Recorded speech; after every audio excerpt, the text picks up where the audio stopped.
শুনলাম যেসব ছেলেদের সোনাতে তিল থাকে তারা নাকি খুব সৎ হয়। সোনাতে যদি তিল থাকে তারা শুধু সৎ হয় না, তারা নয় তোমার মতো এসব ছাবড়িকে ভালো মারতেও পারে। সিল মাইরা দিমো, সিল মাইরা দিমো। বুঝতে পেরেছো? তা বলি তোমার বাড়িতে যে একটা ভেড়া আছে না, ওর কখনো চেন খুলে দেখেছো ওর সোনা আছে কিনা? লাল করে দেবো, নোংরামি বার করে দেবো। আমার তো মনে হয় ওর নেই, ওই জন্য সৎ নয়, তাই না? इन छोटे मोटे प्रोग्रामों से कितना कमा लेते हो? আরে চেনটা খুলে দেখো। আর তুমি যে বলছো তোমাকে দেখাতে, যদি তোমাকে দেখায় না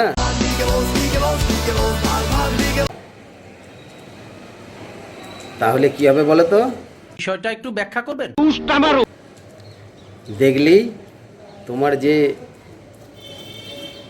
সোনা আছে সেই সোনার মধ্যে আবার ঢুকবে, মন বলবে যে ওখানে ঢুকবো, আর ওখানে ঢুকলে কি হবে বলো তো?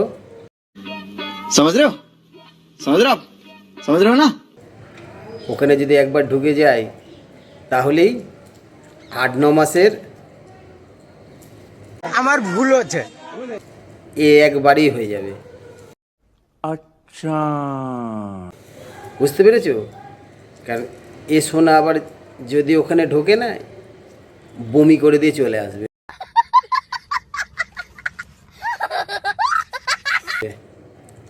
আর বমি করলেই এটা হয়ে যাবে। ওই জন্য আমাকেও দেখাও। বাড়ির ভেড়াটা দেখো, আদার্স কারুর দেখার চিন্তাধারা নিও না, না হলেই নিঃসন্দেহে তুই ঠিক কথা বলেছিস। উফ, দুপুরবেলা জানলা দিয়ে এত মশা ঢোকে।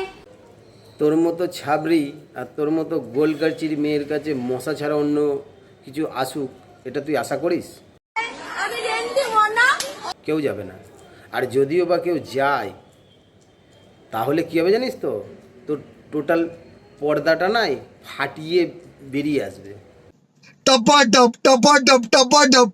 मालूम ना? তুই কি সেটা চাস যে যাক তোর পর্দাটা ফাটিয়ে দিয়ে আসুক? তোমরা ঢুকতে পারো না কেন বলো? সারা জায়গায় তো 250 গ্রামের বেশি মাংস নেই, এর মধ্যে যদি যাই তাহলে নাই কি হবে তুই নিজেও বুঝতে পারছিস না। অতএব ডাকিস না, মশাকেই ডাক, ওতে তোর ভালো হবে। এই দেখো বন্ধুরা কি সুন্দর আমি বাসের উপর এরকম করে লাফাচ্ছি। হ্যাঁ, কি মজা কি মজা, লাপাচ্ছে, লাপাও লাপাও। ছোটবেলায় এরকম ভাবে বাসের উপর আমি লাফাতাম, এখন বড় হয়ে গেছি তো। হ্যাঁ, ছোটোবেলাও তো লাপাচ্ছে, বড়োবেলাতেও লাপাচ্ছে, তার মধ্যে দুটো ফারাক আছে। এটা একটু ব্যাখ্যা। ছোটোবেলায় লাপাতে যখন তখন আপেল তোমার সাথে লাপাতো না, আর এখন বড় হয়েছো এখন তোমার ঝোলা আপেল কোনো লাপা। ঠিক বলেছেন। এরকম করে লাফিয়েছি অতি অবশ্যই কমেন্টে জানি। আজকে টাটা, বাই বাই। তা বলি এখন লাপিয়ে এটা কি বোঝাতে চাইছো? যে ছোটোবেলায় তোমার ছিল না আর এখন তোমার ঝোলা আপেল হয়ে গেছে, তাই তো? তো ও আপেলের আর চারানাও দাম নেই, ঝুলে বুক থেকে পেটে এসে গেছে। कहाँ से आते हैं?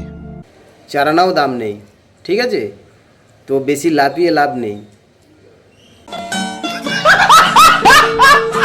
ওটা ঘরে গিয়ে বরের সামনে গিয়ে লাফিও, তাতে বরের একটু ভালো লাগবে, আদার্স কারোর আর ভালো লাগবে না। দুধু খাও।